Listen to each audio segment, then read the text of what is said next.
name is William Crook. I am the co-founder of Coastal Radiation Oncology here and a board-certified radiation oncologist. We installed TomoTherapy when we opened this center about 2.5 years ago. My name is Daniel Landis. I'm a radiation oncologist at the Swedish Cancer Institute.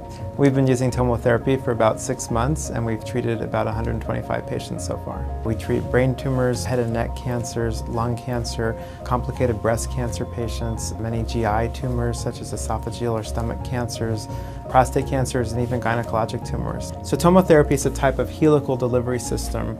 There are other systems out there that are coming out with arc-based therapy, and they generally are an improvement, but they aren't as refined as TomoTherapy. And it allows us to develop plans that can accomplish everything that my physicists and I would look for in a plan, as far as being very accurate where we're treating and having very sharp curves as far as our dose distribution to our target volumes, as well as then when you look at the dose volume histograms, we're able to keep the doses to the critical structures around there well below their tolerance limits. One of the things we're really excited about with the TomoTherapy is the CT guidance. We use CT guidance for every patient before every treatment each day. We're able to do a CAT scan image through our target volume ahead of time, and we can match that exactly to where we planned out the radiation to begin with our initial CAT scan, so we can be extremely accurate and confident about our precision when we're using TomoTherapy. Which means that we can now start to reduce the safety margin that's given around a tumor with radiation. So we can make the treatment margins smaller,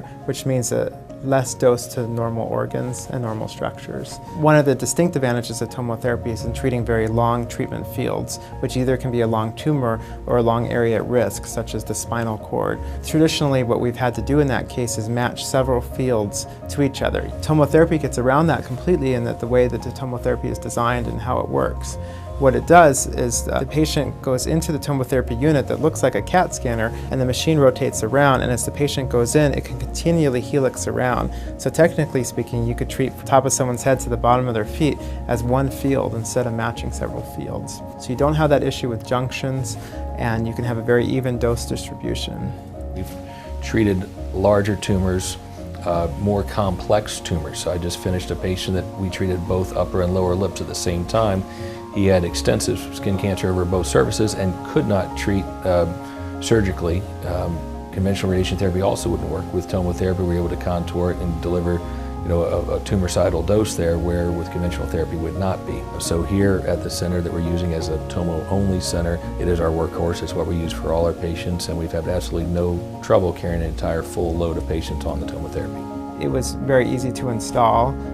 Essentially, it could be delivered very quickly, and it could be up and running in a shorter amount of time than some of the other systems. I've seen that with my center, as well as colleagues that have TomoTherapy centers.